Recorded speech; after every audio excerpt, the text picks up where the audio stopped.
Welcome to the first episode of K's Corner. My name is Coach Carrington, some call me Coach K, and during these episodes I'm going to be answering frequently asked fitness questions. Now these are Google's most popular questions that people want to know about fitness, working out, and getting fit. Okay, now today we're going to cover about 10 questions, and I'm basically just going to give you my perspective and based on my experience on what's to be true and what's not to be true, what you need to worry about and what you don't need to worry about. All right, just basically skipping the trial and error for you about your fitness journey and answering some of these frequently asked questions. Okay, so the first one that we have is in the context of what's going on in the world, coronavirus and everything like that. I bet a lot of you or a lot of us are working out at home. Okay, so the first question is, can you get fit at home? Can you get fit at home? Okay, now the question of that is yes, you definitely can get fit at home. Whether you're a beginner or somebody that's been working out for years, you still can get a lot of benefit and get fit at home. Especially as a beginner, that's definitely more true for you. You can definitely utilize your body weight. You can use your body weight and kind of master that first, and then when you move on to like a gym setting, you'll have a better base and be able to get more gains, get your gains faster because now you have a better base. You have more control over your muscles and everything like that, and you're more connected to them and things of that nature. Now, if you are if you're somebody that's been working out for 2-3 years plus, that it can be a little bit harder for you. You might need some equipment to work out at home, but nothing too crazy.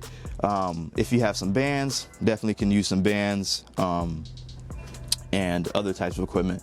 And basically, and the other thing too, if you're somebody that's been working out for a long time, you just got to get creative with your workouts, applying different types of techniques, slowing down your tempo, figuring out ways to make your exercises harder at home.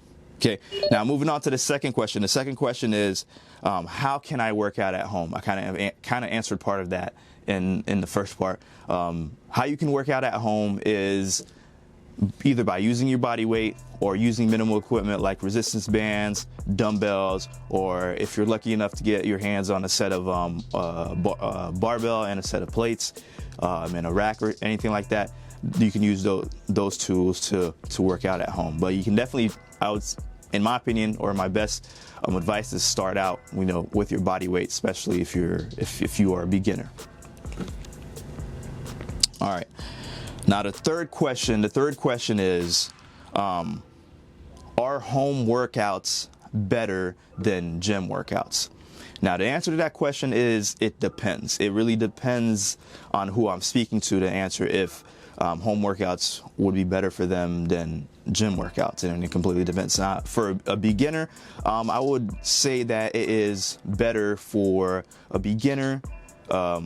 That home workouts probably be better than gym workouts, and I only say that because when you're a beginner, you kind of, just thinking back, when I first started lifting, walking into the gym setting, seeing all these machines, I just wanted to do all of them, do all the machines and try out every single exercise, right? And it gets kind of overwhelming at first too for some people, just not knowing what to do. So I'd say for a beginner, it's better. Home workouts would be a lot better because you can kind of focus on the basics, just your body control, better connection, having better connection with your muscles. So you'll be able to recruit all of them to make them grow faster and see your gains faster.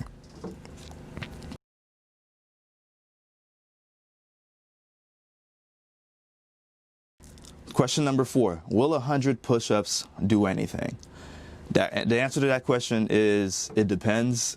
As a beginner, 100 push-ups, I'm sure it's better. It's gonna do something for sure. But I wouldn't go to just doing 100 push-ups a day or in one sitting or however. I mean, you could do 100 push-ups a day, but how I would do that is I would split that out during the day. Maybe do 10 drop down and do 10 push-ups 10 times a day, or drop down and do 20 push-ups 5 times a day. and kind of just move on and kind of do that. Now, will that itself give you the results that you need continuously? Yeah, maybe, probably not. If you're a beginner, doing 100 push-ups, definitely better than doing nothing. But after a few weeks, you're gonna need to raise that amount of push-ups week on, and you'll end up doing however many push-ups. Moving on to question number 5. Kind of similar to question number 4, the previous one. It was, will 100 sit-ups do any good? 100 sit-ups, better than nothing, I guess, but I wouldn't just go to doing 100 sit-ups, just because most of us, we think that the majority of people think that, just crunching and doing a bunch of sit-ups will get them abs, but that's not the case. Your ab muscles are the same as like any muscle in your body. All right, so you got to train them using the different techniques that you need to train your muscles, because doing the same thing after a while, your muscles kind of get used to that, it get adapted, and it doesn't work as well anymore. So yes, doing 100 sit-ups can work, but I wouldn't, if you were going to do that, I wouldn't do 100 sit-ups just in one sitting. I'd split it out throughout the day. But even there, you kind of run into challenges. Like I said, your body kind of gets adapted. So after a few weeks, 100 what you're going to see in like results of like strength is not going to be the same as forever. So you're going to have to keep challenging yourself and do 110 or 120 the next, and 130 after a few weeks, and on and on and on. But yeah, you kind of have to, your abs, you're back to saying your abs are the same as like every muscle in your body. So you're not only going to train them by just contracting, which is like just flexing your abs, which would be like the crunching motion or like the sit-up motion. But you need to do some planks, do some isometrics, which are like planks, front planks, side planks, that's stabilization, and you need to do some rotation also, because that's a movement I feel like most of us we don't utilize. Maybe as like kids when we were younger, we probably twisted more and kind of used our obliques and our transverse and stuff like that. So you want to add some rotation in your movements and train your abs in all the different planes of motion and different techniques. All right, so question number 6. What are the 5 basic exercises? What are the 5 basic exercises to do? For me, if we're talking about if we're talking about gym workouts, the 5 basic workouts the 5 basic exercises that I would recommend to anybody would be, first, I would definitely do a squat, then a deadlift, either overhead press, then a bench press, where we at 4, and then some type of core movement in there too, or like a lateral type of exercise. Okay, so we got, first I would do a squat, because that's one of the big exercises that you just mastering that gets you so much results. The most of your results are going to come from not from mastering it, not however much weight that you can squat. And then same for a bench. So you're going to get so much gains because it's a compound movement. Just from mastering that exercise, you'll see a lot of your gains. That's where you're going to see them coming from. And then overhead press. Being able to do an overhead press with good form is so beneficial for your shoulder mobility. Just even like practicing like doing that with just the bar is extremely beneficial, and you'll see a lot of gains coming from that. And then what did I say? A core movement or core movement? Yeah, probably do a core movement. So yeah, I definitely do a core movement and add that in there to your daily exercises, whatever that may be. I probably stay away from the crunches. Maybe do some stabilization work. So you can do like some standing stabilization work, like a Pallof press. And then I would definitely add like a lateral some type of lateral movement, because we don't move in that plane as much. So I'd probably add like a lateral lunge or something like that in there, just to kind of get back into moving in that way. All right, we're gonna move on to question number 7. Should I quit the gym? Should you quit the gym? I guess in the context of today, should you quit the gym? It really depends. Now, if you're someone that's like in the high risk for mortality, if getting COVID, so if you have like an underlying like health issue and you're like immune deficient, I probably would stay away from the gym. But yeah, that's probably the only person I'd say, should you quit the gym.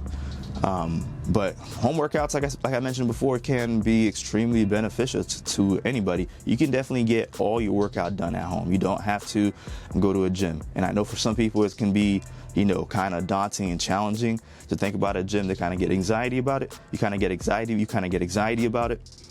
So I get that. And working out at home can extremely be beneficial for you, and you can get a lot done. So with minimal equipment, if you have some bands, a suspension trainer, some dumbbells, a kettlebell, that's definitely plenty. But if you want to kind of have that gym feel and kind of have a full gym set, I'd probably go towards like a barbell, some plates, a rack, and a bench, and accompanied with some dumbbells and bands. That's a full gym set right there. Okay. Question number 8. How do I start my first workout? Now, in starting your first workout, you got to just think about how are you going to be able to fit that workout continuously throughout your daily routine and throughout your weekly routine. All right. So you don't want to start off by like going too crazy. So you want to kind of keep it simple and think about like what's going to be the best, what's going to be the best thing what's going to be the best like workout that fits in your schedule. Okay. So you can do, for me, I would recommend doing full body workouts. So that's the first place you want to start. Start by doing full body workouts. And doing full body workouts works better for the average person because it helps you be more consistent. So you can start off by doing 2 times a week. You don't have to commit to many days. 2 times a week, and you're hitting every single muscle in your body, and that can be sufficient.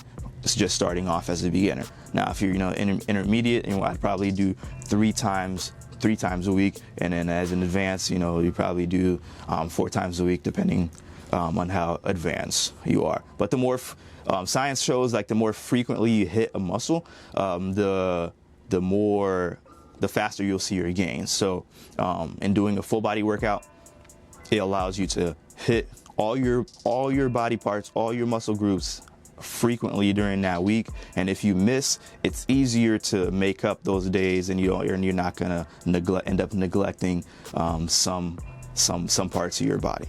All right. So the question, I completely forgot. How do you start your first workout? It's keeping it simple, doing full body workouts. Okay. And yeah, that's about it. Can I get a 6-pack in 3 months?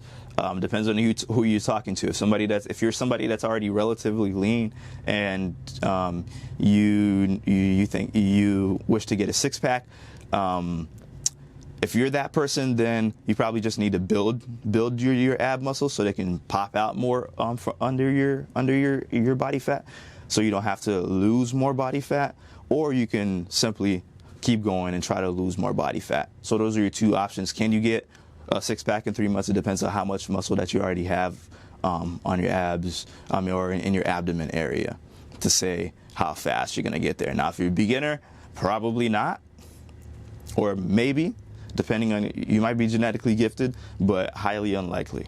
All right. Now, question number 10, how do I get a flat tummy? Now, this is a question that's probably asked by like ladies, just in the way it's written. But guys, it's the same thing for you too. Okay, how do you get a flat stomach? And that's basically getting your body fat down. Now, it's going to be different for everybody on how fast your You see your abs pop out, and you see like a flat, and you have like a flat stomach because it's different for every single one of us. We're genetically different. For me, at least, and from my experience, that that's the last part that'll get lean. That's the last part of my body that'll be lean, which is like my midsection. Men usually hold more fat like in their midsection, so that's the part that goes last for me. Now, in the part of how do you get your body fat down is to be in a caloric deficit. Could be eat in a caloric deficit and train for strength. Okay, so you want to train for strength and eat in a caloric deficit. Now, caloric deficit means like just eating 200 to 300 calories below your maintenance calories. Okay, now your maintenance calories is how many calories that you need to eat a day to maintain your current body composition. Okay, that's what your maintenance calories are, and you want to eat about 200 to 300 calories below that a day to be burning enough energy to be losing body fat. So that's it. Keep it that simple. And we got a bonus one here. We're gonna do question number 11. How do I get a toned body? You get a toned body by gaining muscle. Now, the misconception is when you hear I want to get toned, and you think about like losing body fat. Yes, that's kind of true, but it's not the main thing you want to get when you want to get there. If you're thinking about tone is muscle tone. We're talking about muscle tone. So if you want to get a toned body and you want to have that nice shaped body, you have to gain muscle. So in order to do that, you have to eat adequate protein and eat enough calories, and that's eating in a caloric surplus, and that's eating about 200 to 300 calories more than your base, which is your maintenance calories, which is the number of calories that you need to eat a day to maintain your current composition. So you want to eat 200 to 300 calories above that, and getting sufficient enough protein, which is about 0.7 to 1 gram of protein per pound of lean body weight per day. Okay, so you hit those two things, and then you'll be getting toned, which means gaining muscle. All right. Now, ladies, I know when you hear gaining muscle, you're thinking like you're gonna get bulky. No, that's not the case at all. You're not gonna get bulky for the first reason being that most of us are not that genetically gifted to where we're gonna touch a weight and we're gonna get bulky. No, and getting that toned look that you want is gaining that muscle on your body that's gonna give you that shape. That's what you're looking for. So those are the questions, and this is what we're going to be doing on Case Corner. Thank you for joining the first episode, and thank you if you stayed till the end. And if you like this content, please like, comment, share, and subscribe. Check out my Instagram page at Coach Carrington for more fitness content. Check me out on Facebook at Coach Carrington. If you want to know more information about training and fitness programming and personal training, visit CarringtonPerformance.com, or I'll have a link linked below. Check it out. Thank you for watching. I'll see you next time.